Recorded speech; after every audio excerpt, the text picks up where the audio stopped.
A very good morning to all of you. Today we are going to do the lesson Lost Spring. Out of all the stages of the life of a man, childhood is considered to be the most beautiful stage where one enjoys the childhood without any worries or tensions. Similarly, spring is the most beautiful of all the seasons when flowers bloom and beauty is at its best. The author, Jung, has named this lesson Lost Spring because here she talks about those children who have lost their childhood and are engulfed in poverty and illiteracy. Yes, it is a bitter truth that in place of enjoying their childhood, these children are forced to work as child laborers and are burdened with family traditions.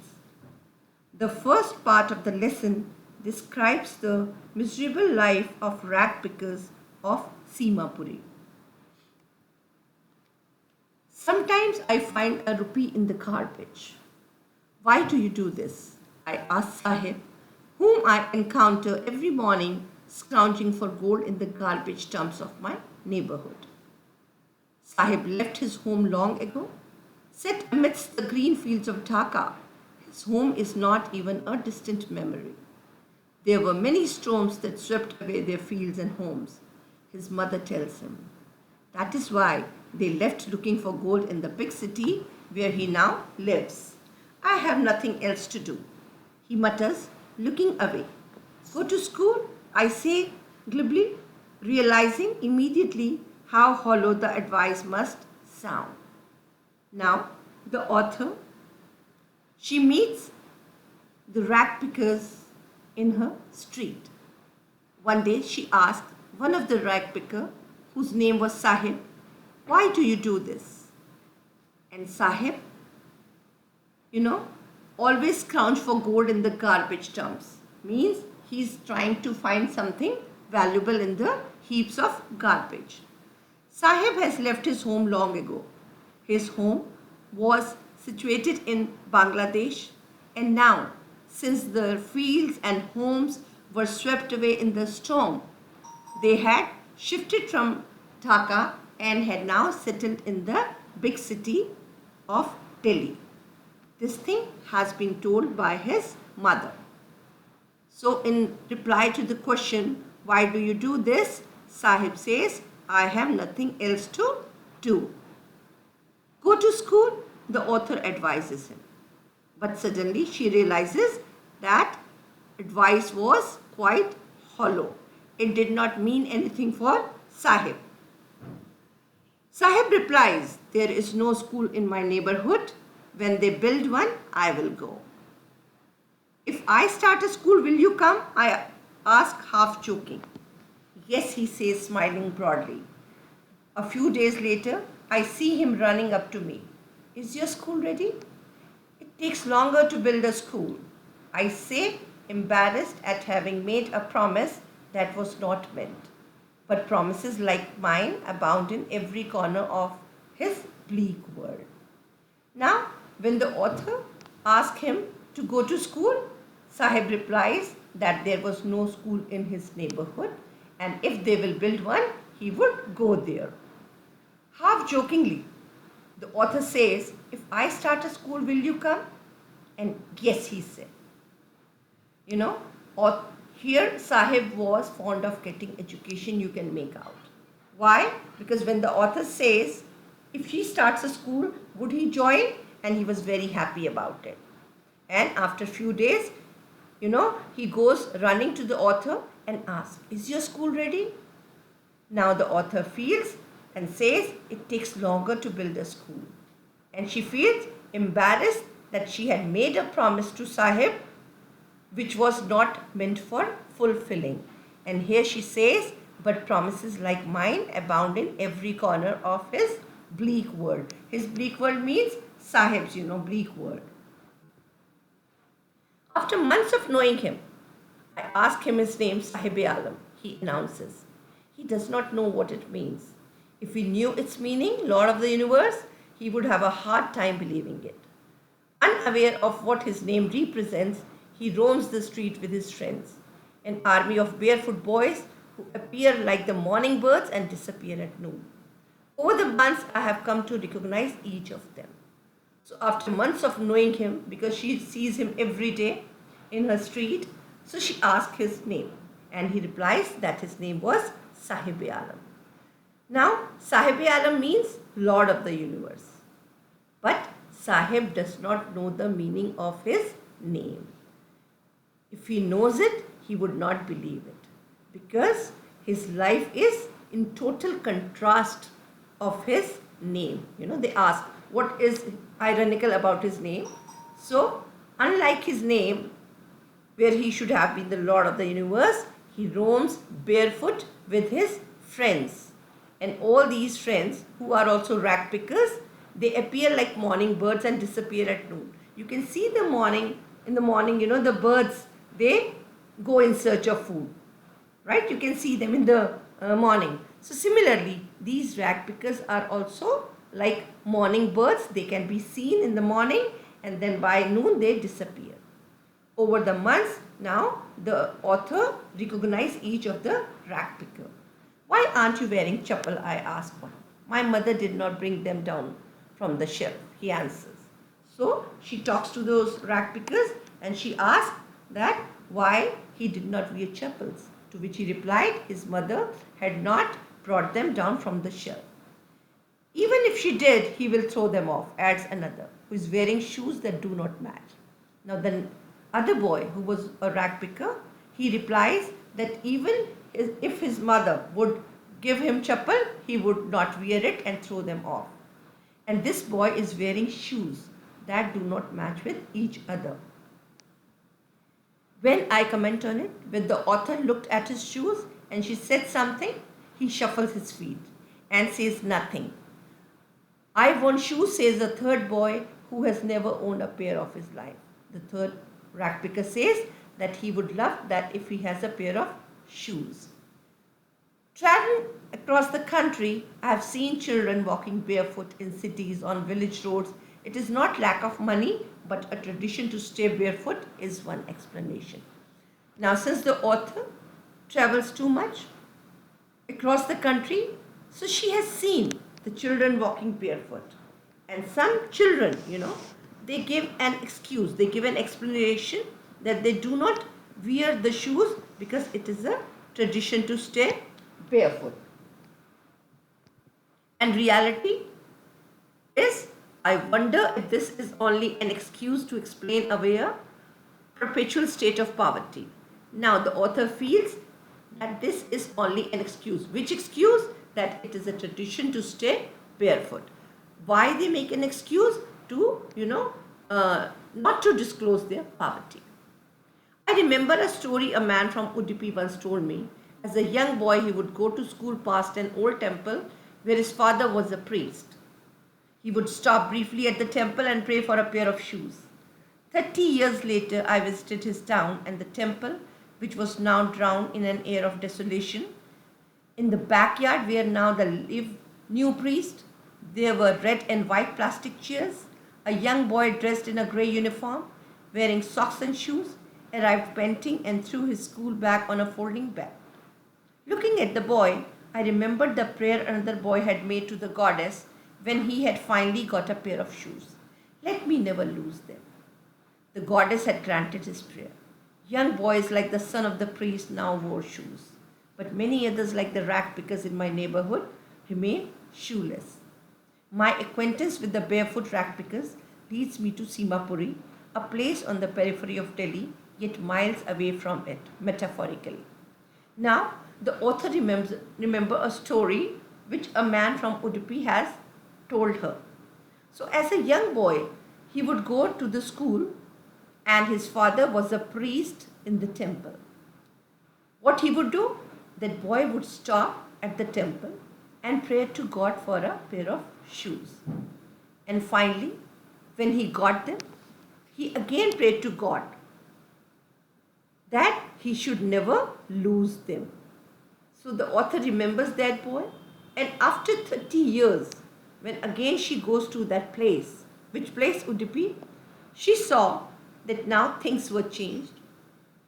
You know, now the young boy of the priest, he goes to school, he's wearing a grey uniform, he's wearing socks and shoes, and then when he comes back, he throws his, school bag on the folding bed. And the author, looking at this boy, the author remembers the old boy who had prayed for a pair of shoes and then prayed to God to never part with them. The author feels that today's priest's son, they wear shoes. They can afford now. But the rag pickers, they cannot afford the shoes and they become shoeless. Since she meets them every day, so one day she goes to Simapuri. Simapuri is in the periphery of Delhi, but it is miles away from it metaphorically. Means because Delhi is such a fabulous place. But in the one part of Delhi, there is a place Simapuri where these rag pickers live. Those who live here are squatters who came from Bangladesh back in 1971. Sahib families among them.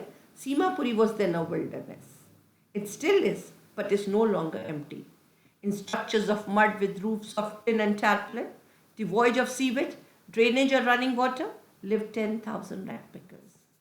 Now, those people who live in Simapuri, they are basically those migrants who had come from Bangladesh in the year 1971, and Sahib family was also one of them. Since I told you, his family lived in Bangladesh in Dhaka.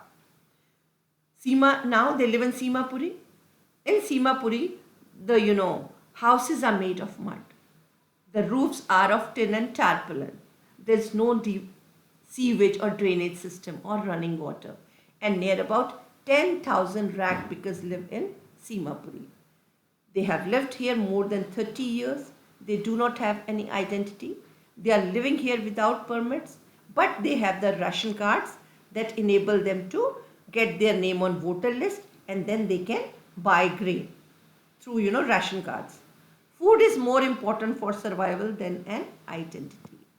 If at the end of the day we can feed our families and go to bed without an aching stomach, we would rather live here than in the fields that gave us no grain, says a group of women in tattered saris when I asked them why they left their beautiful land of green fields and rivers. So, when the author talks to a lady why they had left, their green fields and rivers, she says food is more important for survival than an identity. She says that if at the end of the day, if we can feed our families, they would rather prefer to live here than in the field which would give them no grain. Wherever they find food, they pitch their tents that become transit home. Transit means temporary. So these people say food is more important for us. Of course, for our survival, we need to eat food every day. So wherever they find food, they pitch their tents that become their temporary homes. Children grow up in them, becoming partners in survival. Now this is very important. Why the author says this? Because they are the partners in survival. How? Because they are also earning for the family through rag picking. And what does survival means in Simapuri? Survival in Simapuri means rag picking. Through the years, it has acquired the proportion of a fine art. Garbage to them is gold. It is their daily bread, a roof over their heads, even if it is a leaking roof. But for children, it is even more. The author here says that rag picking is also an art. Through the years, they can, they can learn how to find the valuable things from the garbage. So that is why it is an art. It is their daily bread. Why? Because by selling those things, they can earn their, bread. They can earn money and then they can eat food. Now, the author says, for children it is more. How? If I sometimes find a rupee, even a 10 rupee note, Sahib says, his eyes lighting up. So he says, sometimes in this garbage, I can find a 10 rupee note also. It's very, big thing for these children. When you can find a silver coin in a heap of garbage. Silver coin means, the money. You don't stop scrounging, for there is a hope of finding more. It seems that for children, garbage has a different meaning from what it means to their parents. For the children, it is wrapped in wonder. For the elders, it is means of survival. Why it is wrapped in wonder for the children? Because then they can find something valuable, some 1 rupee coin, 10 rupee note. But for elders, because through, selling these, things which we throw in the garbage, it is a means of survival for them. They earn money through it and then they buy food. One winter morning, I see Sahib standing by the fenced gate of the neighborhood club, watching two young men dressed in white playing tennis. I like the game, he hums, content to watch it, standing behind the fence. I go inside when no one is around, he admits. The gatekeeper lets me use the swing. Sahib too is wearing tennis shoes that look strange over his discolored shirt and shorts. Someone gave them to me, he says, in the manner of an explanation. In fact, they are discarded shoes of some rich boy who perhaps refused to wear them because of the hole in one of them. Does not bother him. For one who has walked barefoot, even shoes with a hole is a dream come true. But the game he is watching is out of his reach. So one day, the narrator, the author, saw Sahib standing outside the fence gate of neighborhood club and he was watching the game of tennis. Right? When the author talks about it, he says, I like the game.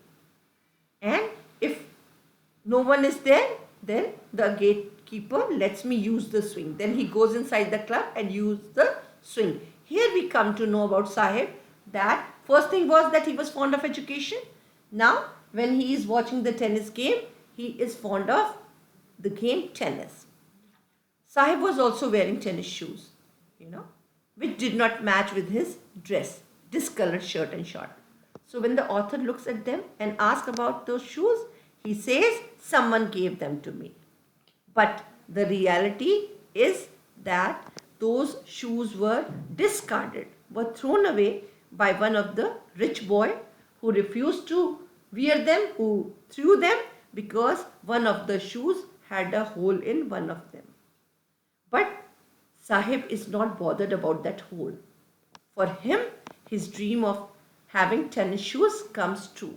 So we can say that his dream of having tennis shoes comes true, but that game of tennis is beyond his reach. He cannot, play that game in his life. This morning, Sahib is on his way to the milk booth. In his hand is a steel canister. I now work in a tea stall down the road, he says, pointing in the distance. I am paid 800 rupees and all my meals. Does he like the job? I ask. His face, I see, has lost the carefree look. The steel canister seems heavier than the plastic bag he would carry so lightly over his shoulder. The bag was his. The canister belongs to the man who owns the tea shop. Sahib is no longer his own master. So this morning, today, author sees him on his way to the milk booth. In his hand, he was carrying a steel canister, and now Sahib tells him that he is working on a tea stall. Sahib also informs the author that now he is being paid 800 rupees and all his meals. When author talks to him, when she asks him, does he like the job? He does not reply.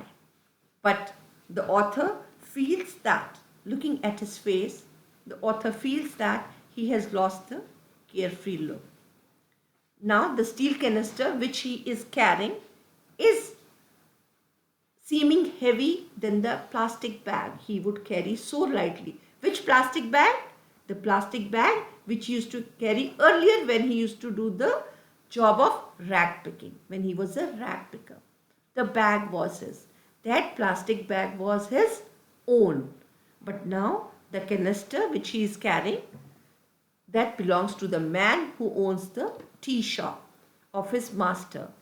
And Sahib is no longer his own master, means he has lost his independence. Now he has to work under that master who pays him, right?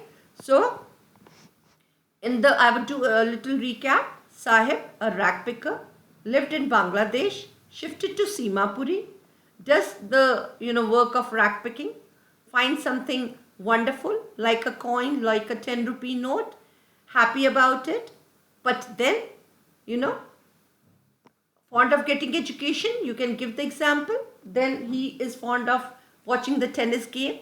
His dream of tennis shoes comes true when a rich boy discarded the shoes, the hole in one of them. And now, after doing rag picking, Sahib has started working on a tea stall where he gets 800 rupees and all his meals, but he is no happy and he has lost the carefree look. He feels he is more, dependent on the master now. He has to work for him. The plastic bag was his, it was lighter and his own, but the steel canister belongs to his master. So he was no longer his own master. That's all for today. In the next video, we will do the next part of this lesson.